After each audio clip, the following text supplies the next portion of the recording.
Bonjour, bienvenue sur la Voix de Morgane. Merci d'être là. J'espère que vous allez bien. Je vais reprendre la lecture de Mémoires de deux jeunes mariés. J'en suis où? J'en suis au chapitre 51. Je ne me rappelle pas avoir lu le chapitre 50, mais je dois l'avoir lu sûrement. Voilà, donc je vous dis à tout à l'heure et j'espère que cette lecture sera agréable. Voilà. Chapitre 51 de la comtesse de l'Estorade à Madame Marie Gaston. 1837.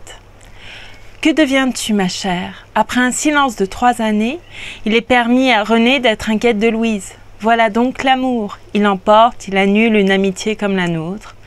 Avoue que si j'adore mes enfants plus encore que tu n'aimes ton Gaston, il y a dans le sentiment maternel je ne sais quelle immensité qui permet de ne rien enlever aux autres affections et qui laisse une femme être encore amie sincère et dévouée. Tes lettres, ta douce et charmante figure me manquent. J'en suis réduite à des conjectures sur toi, ô Louise. Quant à nous, je vais t'expliquer les choses le plus succinctement possible. En relisant ton avant-dernière lettre, j'ai trouvé quelques mots aigres sur notre situation politique. Tu nous as raillés d'avoir gardé la place de président de chambre à la Cour des comptes que nous tenions, ainsi que le titre de comte de la faveur de Charles X. Mais est-ce avec 40 000 livres de rente, dont 30 appartiennent à un majorat, que je pouvais convenablement établir Athénaïs et ce pauvre petit mendiant de René? Ne devions-nous pas vivre de notre place et accumuler sagement les revenus de nos terres? En 20 ans, nous aurons amassé environ 600 000 francs qui serviront à doter et ma fille et René, que je destine à la marine. Mon petit pauvre aura 10 000 livres de rente et peut-être pourrons-nous lui laisser en argent une somme qui rende sa part égale à celle de sa sœur.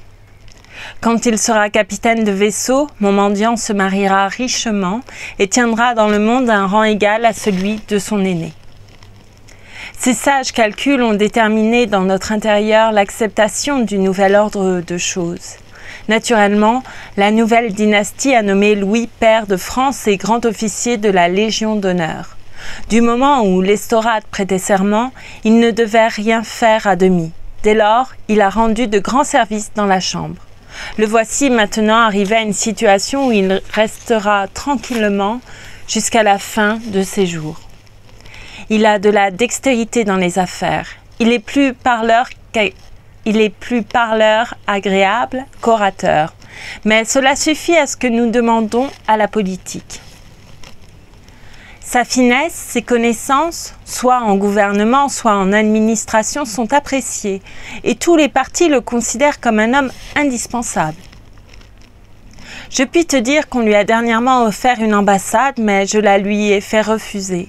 L'éducation d'Armand, qui maintenant a 13 ans, celle d'Athénaïs, qui va sur 11 ans, me retiennent à Paris et j'y veux demeurer jusqu'à ce que mon petit René ait fini la sienne, qui commence. Pour rester fidèle à la branche aînée et retourner dans ses terres, il ne fallait pas avoir à élever et à pourvoir 3 enfants. Une mère doit, mon ange, ne pas être déçue, surtout dans un temps où les déçus sont rares. Dans 15 ans d'ici, l'Estorade pourra se retirer à la Crampade avec une belle retraite en installant Armand à la Cour des comptes où il le laissera référendaire. Quant à René, la marine en fera sans doute un diplomate.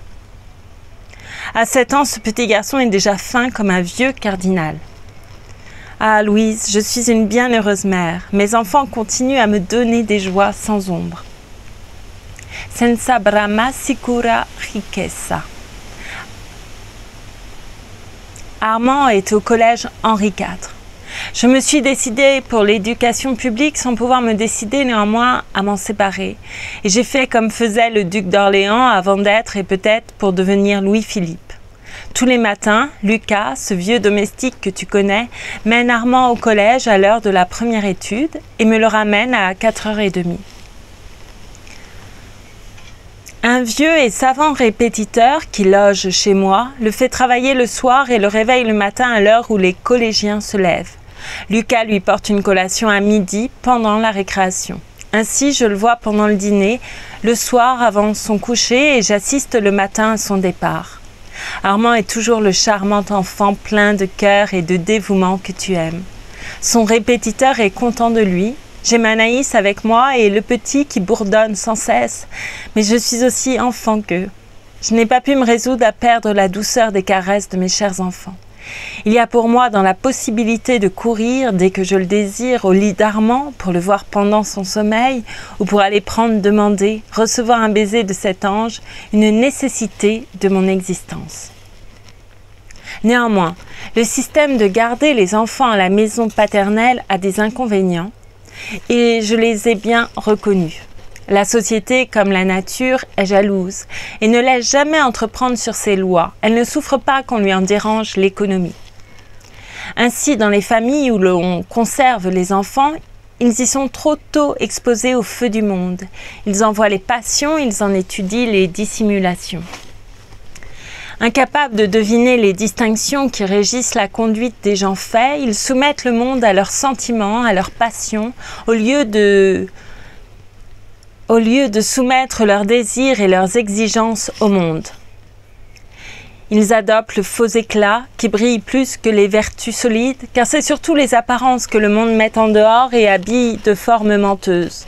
Quand, dès 15 ans, un enfant a l'assurance d'un homme qui connaît le monde, il est une monstruosité, devient vieillard à 25 ans et se rend par cette science précoce, inhabile aux véritables études sur lesquelles reposent les talents réels et sérieux.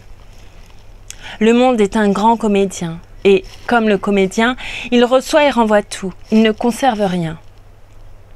Une mère doit donc, en gardant ses enfants, prendre la ferme résolution de les empêcher de pénétrer dans le monde, avoir le courage de s'opposer à leurs désirs et aux siens, de ne pas les montrer. Cornélie devait serrer ses bijoux. Ainsi ferai-je car mes enfants sont toute ma vie. J'ai 30 ans, voici le plus fort de la chaleur du jour passé, le plus difficile du chemin fini. Dans quelques années, je serai vieille femme, aussi puisai-je une force immense au sentiment des devoirs accomplis. On dirait que ces trois petits êtres connaissent ma pensée et s'y conforment. Il existe entre eux qui ne m'ont jamais quitté et moi, des rapports mystérieux. Enfin, ils m'accablent de jouissance, comme s'ils savaient tout ce qu'ils me doivent de dédommagement. Armand, qui pendant les 3 premières années de ses études a été lourd, méditatif et qui m'inquiétait, est tout à coup parti. Sans doute, il a compris le but de ces travaux préparatoires que les enfants n'aperçoivent pas toujours et qui est de les accoutumer au travail, d'aiguiser leur intelligence et de les façonner à l'obéissance, le principe des sociétés. Ma chère, il y a quelques jours, j'ai eu l'enivrante sensation de voir au concours général, en pleine Sorbonne, Armand couronné. Ton filleul a eu le premier prix de version. À la distribution des prix du collège Henri IV, il a obtenu 2 premiers prix, celui de vers et celui de thème. Je suis devenue blême en entendant proclamer son nom et j'avais envie de crier « Je suis la mère !» Naïs me serrait la main à me faire mal. Si l'on pouvait sentir une douleur dans un pareil moment. Ah Louise, cette fête vaut bien des amours perdus. Les triomphes du frère ont stimulé mon petit René, qui veut aller au collège comme son aîné. Quelquefois, ces 3 enfants crient, se remuent dans la maison et font un tapage à fendre la tête. Je ne sais pas comment j'y résiste, car je suis toujours avec eux. Je ne me suis jamais fiée à personne, pas même à Marie, du soin de surveiller mes enfants. Mais il y a tant de joie à recueillir dans ce beau métier de mère. Voir un enfant quittant le jeu pour venir m'embrasser comme poussé par un besoin, quelle joie! Puis on les observe alors bien mieux. Un des devoirs d'une mère est de démêler dès le jeune âge les aptitudes, le caractère, la vocation de ses enfants, ce qu'aucun pédagogue ne saurait faire. Tous les enfants élevés par leur mère ont de l'usage et du savoir-vivre, 2 acquisitions qui suppléent à l'esprit naturel, tandis que l'esprit naturel ne supplée jamais à ce que les hommes apprennent de leur mère. Je reconnais déjà ces nuances chez les hommes dans les salons, où je distingue aussitôt les traces de la femme dans les manières d'un jeune homme. Comment destituer ces enfants d'un pareil avantage ? Tu le vois, mes devoirs accomplis sont fertiles en trésors en jouissance. Armand, j'en ai la certitude, sera le plus excellent magistrat, le plus probe administrateur, le député le plus consciencieux qui puisse jamais se trouver, tandis que mon René sera le plus hardi, le plus aventureux et en même temps le plus rusé marin du monde. Ce petit drôle a une volonté de faire, il a tout ce qu'il veut, il prend 1000 détours pour arriver à son but. Et si les 1000 ne l'y mènent pas, il en trouve un 1001e. Là où mon cher Armand se résigne avec calme en étudiant la raison des choses, mon René tempête, s'ingénie, combine en parlotant sans cesse et finit par découvrir un joint. Il s'y peut faire passer une lame de couteau. Bientôt, il y fait entrer, s'il y peut faire passer une lame de couteau, bientôt il y fait entrer sa petite voiture. Quant à Naïs, c'est tellement moi que je ne distingue pas sa chair de la mienne. Ah, la chérie, la petite fille aimée que je me plais à rendre coquette, de qui je tresse les cheveux et les boucles en y mettant mes pensées d'amour, je la veux heureuse. Elle ne sera donnée qu'à celui qui l'aimera et qu'elle aimera. Mais mon Dieu, quand je la laisse se pomponner ou quand je lui passe des rubans groseilles entre les cheveux, quand je chausse ses petits pieds si mignons, il me saute au cœur et à la tête une idée qui me fait presque défaillir. Est-on maîtresse du sort de sa fille? Peut-être aimera-t-elle un homme indigne d'elle, peut-être ne sera-t-elle pas aimée de celui qu'elle aimera. Souvent, quand je la contemple, il me vient des pleurs dans les yeux. Quitter une charmante créature, une fleur, une rose qui a vécu dans notre sein comme un bouton sur le rosier, et la donner à un homme qui nous ravit tout. C'est toi qui, dans 2 ans, ne m'as pas écrit ces 3 mots. Je suis heureuse. C'est toi qui m'as rappelé le drame du mariage, horrible pour une mère aussi mère que je le suis. Adieu, car je ne sais pas comment je t'écris, tu ne mérites pas mon amitié. Oh, réponds-moi, ma Louise. Chapitre 52. Madame Gaston à Madame de l'Estorade, au chalet. Un silence de 3 années a piqué ta curiosité. Tu me demandes pourquoi je ne t'ai pas écrit. Mais ma chère Renée, il n'y a ni phrase, ni mot, ni langage pour exprimer mon bonheur. Nos âmes ont la force de le soutenir. Voilà tout en 2 mots. Nous n'avons point le moindre effort à faire pour être heureux, nous nous entendons en toutes choses. En 3 ans, il n'y a pas eu la moindre dissonance dans ce concert, le moindre désaccord d'expression dans nos sentiments, la moindre différence dans les moindres vouloirs. Enfin, ma chère, il n'est pas une de ces 1000 journées qui n'ait porté son fruit particulier. Pas un moment que la fantaisie n'ait rendu délicieux. Non seulement notre vie, nous en avons la certitude, ne sera jamais monotone, mais encore elle ne sera peut-être jamais assez étendue pour contenir les poésies de notre amour, fécond comme la nature, varié comme elle. Non, pas un mécompte. Nous nous plaisons encore bien mieux qu'au premier jour et nous découvrons de moments en moments de nouvelles raisons de nous aimer. Nous nous promettons tous les soirs, en nous promenant après le dîner, d'aller à Paris par curiosité. Comme on dit, j'irai voir la Suisse. Pardon. Comment? S'écrie Gaston. Mais on arrange tel boulevard, la Madeleine est finie, il faut cependant aller examiner cela. Bah, le lendemain, nous restons au lit, nous déjeunons dans notre chambre, midi vient, il fait chaud, on se permet une petite sieste, puis il me demande de me laisser regarder, et il me regarde absolument comme si j'étais un tableau. Il s'abîme en cette contemplation qui, tu le devines, est réciproque. Il nous vient alors l'un à l'autre des larmes aux yeux, nous pensons à notre bonheur et nous tremblons. Je suis toujours sa maîtresse, c'est-à-dire que je parais aimer moins que je ne suis aimée. Cette tromperie est délicieuse. Il y a tant de charme pour nous autres femmes à voir le sentiment l'emporter sur le désir, à voir le maître encore timide s'arrêter là où nous souhaitons qu'il reste. Tu m'as demandé de te dire comment il est, mais ma Renée, il est impossible de faire le portrait d'un homme qu'on aime, on ne saurait être dans le vrai. Puis entre nous, avons-nous sans pruderie un singulier et triste effet de nos mœurs? Il n'y a rien de si différent que l'homme du monde et l'homme de l'amour. La différence est si grande que l'un peut ne ressembler en rien à l'autre.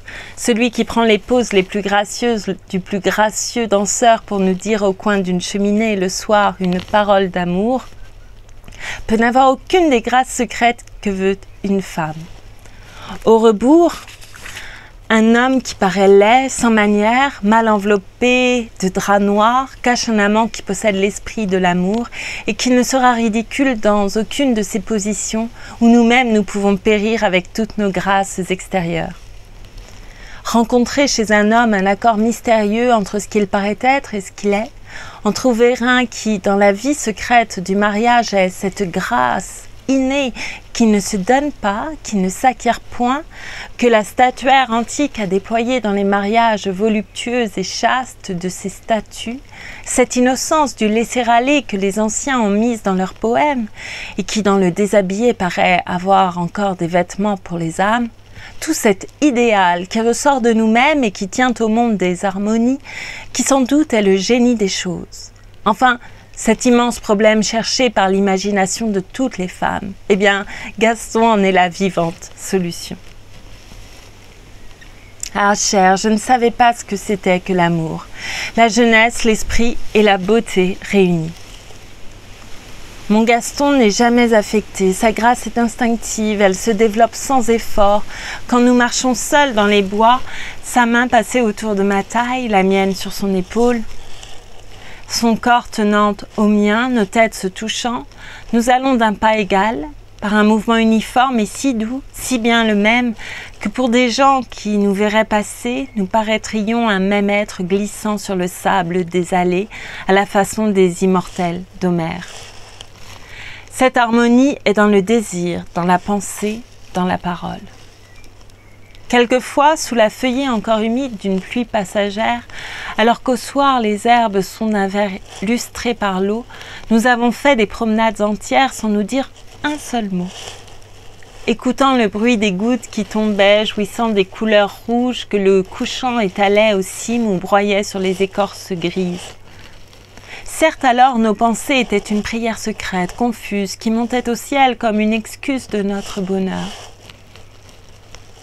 Quelquefois, nous nous écrions ensemble au même moment, en voyant un bout d'allée qui tourne brusquement et qui de loin nous offre de délicieuses images. Si tu savais ce qu'il y a de miel et de profondeur dans un baiser presque timide qui se donne au milieu de cette sainte nature. C'est à croire que Dieu ne nous a fait que pour le prier ainsi. Et nous rentrons toujours plus amoureux l'un de l'autre. Cet amour entre deux époux semblerait une insulte à la société dans Paris. Il faut s'y livrer comme des amants au fond des bois. Gaston, ma chère, a cette taille moyenne qui a été celle de tous les hommes d'énergie. Il n'est ni gras ni maigre et très bien fait. Ses proportions ont de la rondeur, il a de l'adresse dans ses mouvements, il saute un fossé avec la légèreté d'une bête fauve.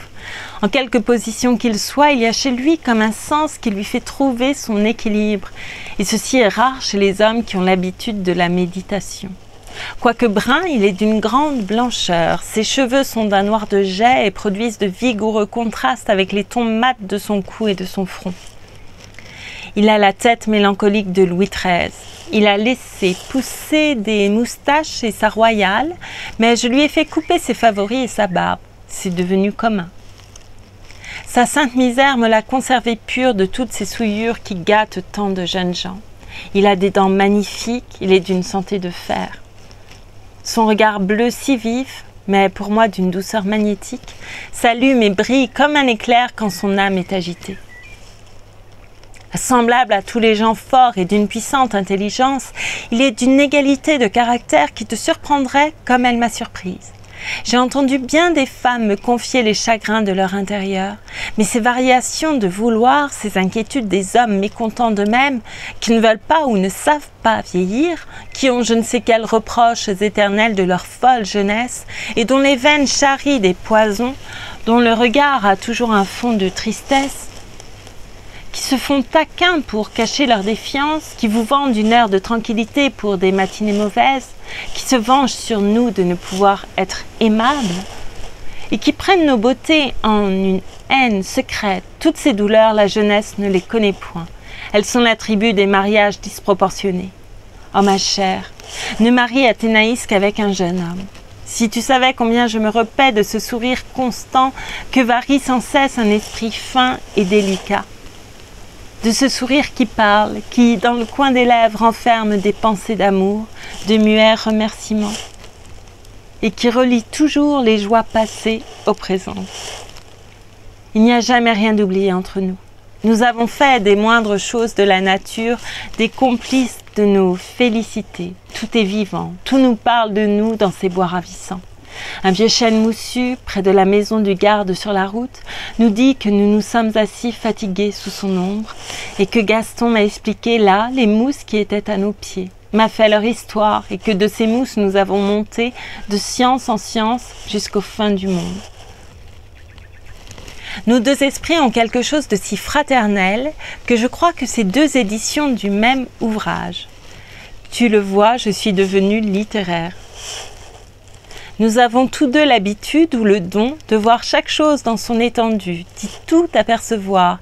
Et la preuve que nous nous donnons constamment à nous-mêmes de cette pureté du sens intérieur est un plaisir toujours nouveau. Nous en sommes arrivés à regarder cette entente de l'esprit comme un témoignage d'amour. Et si jamais elle nous manquait, ce serait pour nous ce qu'est une infidélité pour les autres ménages.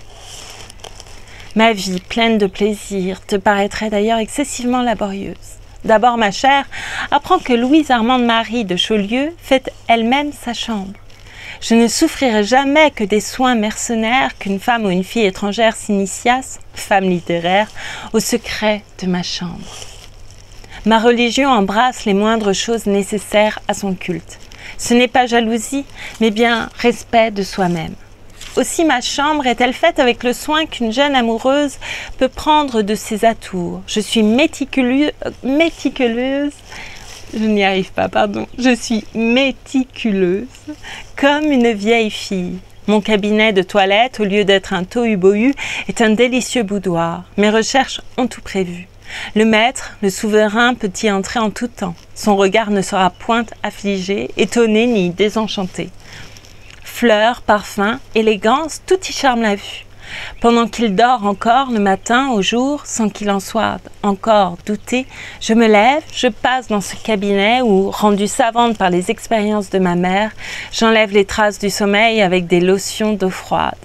Pendant que nous dormons, la peau, moins excitée, fait mal ses fonctions. Elle devient chaude, elle a comme un brouillard visible à l'œil des cirons, une sorte d'atmosphère. Sous l'éponge qui ruisselle, une femme sort jeune fille. Là, peut-être est l'explication du mythe de Vénus sortant des eaux. L'eau me donne alors les grâces piquantes de l'aurore. Je me peigne, me parfume les cheveux et après cette toilette minutieuse, je me glisse comme une couleuvre afin qu'à son réveil, le maître me trouve pimpante comme une matinée de printemps.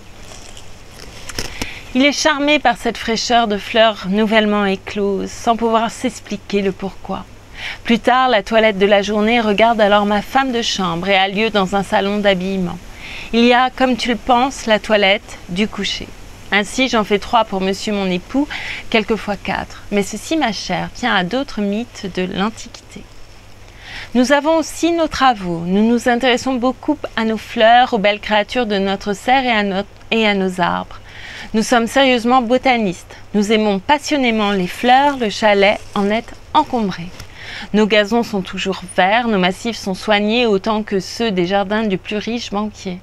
Aussi rien n'est-il beau comme notre enclos. Nous sommes excessivement gourmands de fruits, nous surveillons nos montreuils, nos couches, nos espaliers, nos quenouilles. Mais, dans le cas où ces occupations champêtres ne satisferaient pas l'esprit de mon adoré, je lui ai donné le conseil d'achever dans le silence et la solitude quelques-unes des pièces de théâtre qu'il a commencées pendant ses jours de misère et qui sont vraiment belles. Ce genre de travail est le seul dans les lettres qui se puisse quitter et reprendre, car il demande de longues réflexions et n'exige pas la ciselure que veut le style. On ne peut pas toujours faire du dialogue, il y faut du trait, des résumés, des saillies que l'esprit porte comme les plantes donnent leurs fleurs et qu'on trouve plus en les attendant qu'en les cherchant. Cette chasse aux idées me va. Je suis le collaborateur de mon Gaston et ne le quitte ainsi jamais, pas même quand il voyage dans les vastes champs de l'imagination. Devines-tu maintenant comment je me tire des soirées d'hiver? Notre service est si doux que nous n'avons pas eu depuis notre mariage un mot de reproche, pas une observation à faire à nos gens. Quand ils ont été questionnés sur nous, ils ont eu l'esprit de fourber. Ils nous ont fait passer pour la dame de compagnie et le secrétaire de leur maître censé en voyage. Certains de ne jamais éprouver le moindre refus, ils ne sortent point sans en demander la permission. D'ailleurs, ils sont heureux et voient bien que leur condition ne peut être changée que par leur faute. Nous laissons les jardiniers vendre le surplus de nos fruits et de nos légumes. La vachère qui gouverne la laiterie en fait autant pour le lait, la crème et le beurre frais. Seulement les plus beaux produits nous sont réservés. Ces gens sont très contents de leur profit et nous sommes enchantés de cette abondance qu'aucune fortune ne peut ou ne sait se procurer dans ce terrible Paris où les belles pêches coûtent chacune le revenu de 100 francs. Tout cela, ma chère, a un sens. Je veux être le monde pour Gaston. Le monde est amusant, mon mari ne doit donc pas s'ennuyer dans cette solitude. Je croyais être jalouse quand j'étais aimée et que je me laissais aimer. Mais j'éprouve aujourd'hui la jalousie des femmes qui aiment. Enfin la vraie jalousie. Aussi celui de ces regards qui me semblent indifférents me fait-il trembler. De temps en temps je me dis, s'il allait ne plus m'aimer. Et je frémis. Oh, je suis bien devant lui comme l'âme chrétienne est devant Dieu. Hélas, ma Renée, je n'ai toujours point d'enfant.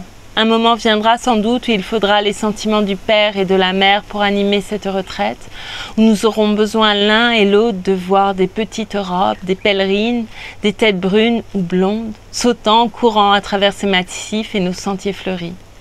Oh, quelle monstruosité que des fleurs sans fruits! Le souvenir de ta belle famille est poignant pour moi. Ma vie, à moi, s'est restreinte, tandis que la tienne a grandi, a rayonné. L'amour est profondément égoïste, tandis que la maternité tend à multiplier nos sentiments. J'ai bien senti cette différence en lisant ta bonne, ta tendre lettre. Ton bonheur m'a fait envie en te voyant vivre dans 3 cœurs. Oui, tu es heureuse. Tu as sagement accompli les lois de la vie sociale, tandis que je suis en dehors de tout.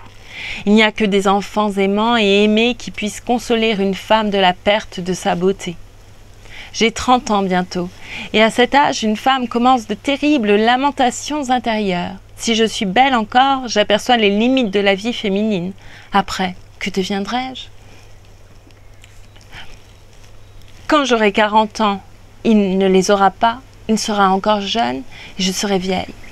Lorsque cette pensée pénètre dans mon cœur, je reste à ses pieds 1 heure en lui faisant jurer, quand il sentira moins l'amour pour moi, de me le dire à l'instant. Mais c'est un enfant, et il me le jure comme si son amour ne devait jamais diminuer. Il est si beau que... Tu comprends. Je le crois. Adieu, cher ange. Serons-nous encore pendant des années sans nous écrire?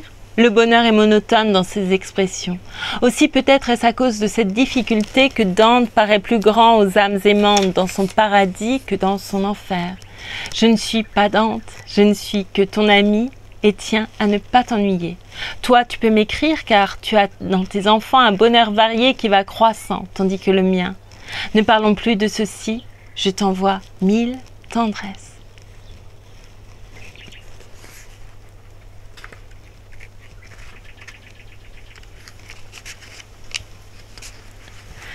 Chapitre 53 de Madame de l'Estorade à Madame Gaston.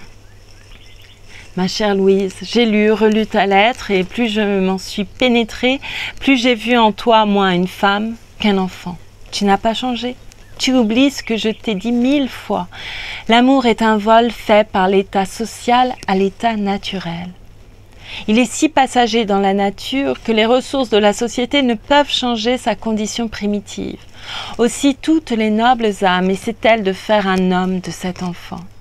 Mais alors l'amour devient, selon toi-même, une monstruosité. La société, ma chère, a voulu être féconde. En substituant des sentiments durables à la fugitive folie de la nature, elle a créé la plus grande chose humaine, la famille, éternelle base des sociétés. Elle a sacrifié l'homme aussi bien que la femme à son œuvre. Car, ne nous abusons pas, le père de famille donne son activité, ses forces, toutes ses fortunes à sa femme. N'est-ce pas la femme qui jouit de tous les sacrifices, le luxe, la richesse? Tout n'est-il pas à peu près pour elle? Pour elle, la gloire et l'élégance, la douceur et la fleur de la maison. Oh mon ange, tu prends encore une fois très mal la vie. Être adorée est un thème de jeune fille bon pour quelque temps, mais qui ne saurait être celui d'une femme épouse et mère. Peut-être suffit-il à la vanité d'une femme de savoir qu'elle peut se faire adorer. Si tu veux être épouse et mère, reviens à Paris. Laisse-moi te répéter que tu te perdras par le bonheur comme d'autres se perdent par le malheur. Les choses qui ne nous fatiguent point, le silence, le pain, l'air, sont sans reproche parce qu'elles sont sans goût. Tandis que les choses pleines de saveur, en irritant nos désirs, finissent par les lasser. Écoute-moi, mon enfant. Maintenant, quand même je pourrais être aimée par un homme pour qui je sentirais naître en moi l'amour que tu portes à Gaston, je saurais rester fidèle à mes chers devoirs et à ma douce famille. La maternité, mon ange, est pour le cœur de la femme une de ces choses simples, naturelles, fertiles, inépuisables comme celles qui sont les éléments de la vie. Je me souviens d'avoir un jour, il y a bientôt 14 ans, embrassé le dévouement comme un naufragé s'attache au mât de son vaisseau par désespoir. Mais aujourd'hui, quand j'évoque par le souvenir toute ma vie devant moi, je choisirai encore ce sentiment comme le principe de ma vie, car il est le plus sûr et le plus fécond de tous. L'exemple de ta vie, assise sur un égoïsme féroce, quoique caché par les poésies du cœur, a fortifié ma résolution. Je ne te dirai plus jamais ces choses, mais je devais te les dire encore une dernière fois, en apprenant que ton bonheur résiste à la plus terrible des épreuves. Ta vie à la campagne, objet de mes méditations, m'a suggéré cette autre observation que je dois te soumettre. Notre vie est composée, pour le corps comme pour le cœur, de certains mouvements réguliers. Tout excès apporté dans ce mécanisme est une cause de plaisir ou de douleur. Or, le plaisir ou la douleur est une fièvre d'âme essentiellement passagère, parce qu'elle n'est pas longtemps supportable. Faire de l'excès sa vie même, n'est-ce pas vivre malade? Tu vis malade, en maintenant à l'état de passion un sentiment qui doit devenir dans le mariage une force égale et pure. Oui, mon ange, aujourd'hui je le reconnais. La gloire du ménage est précisément dans ce calme, dans cette profonde connaissance mutuelle, dans cet échange de biens et de mots que les plaisanteries vulgaires lui reprochent.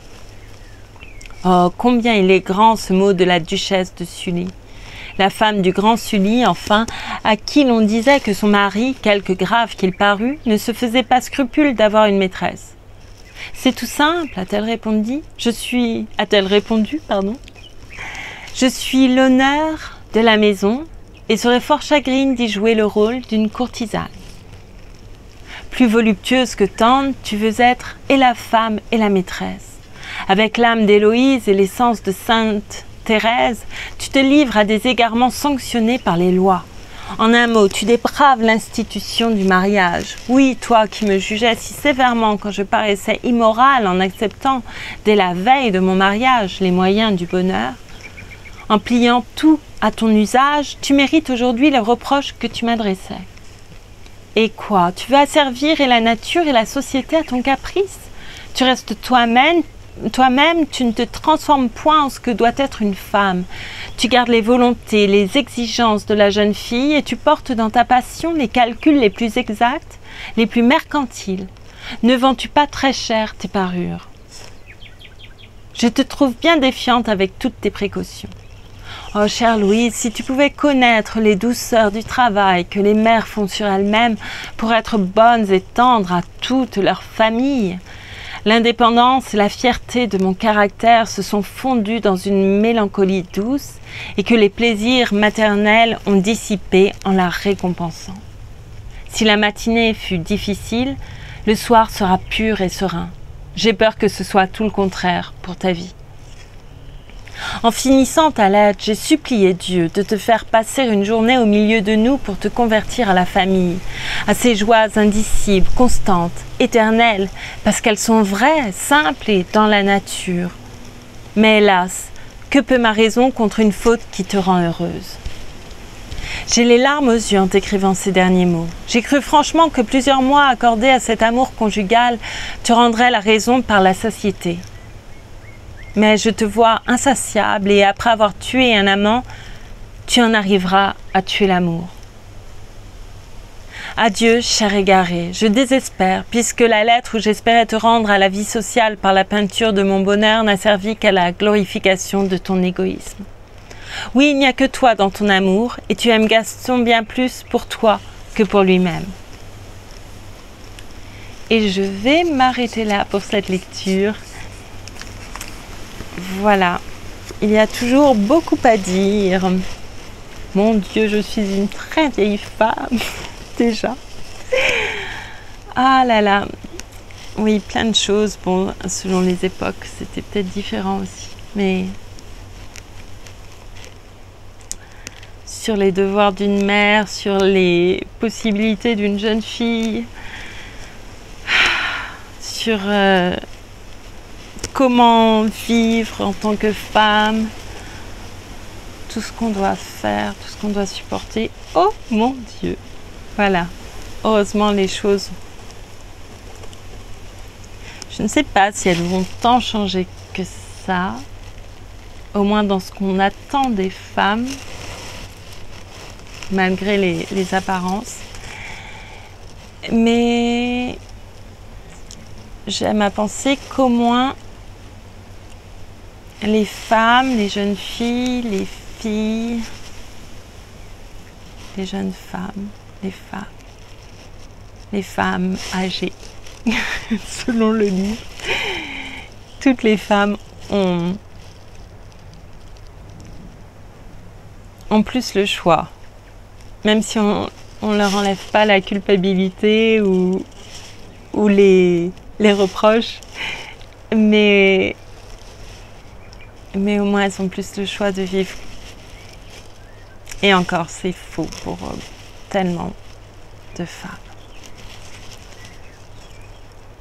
C'est une liberté à prendre, c'est toujours la même chose. C'est pas simple. Il y a beaucoup de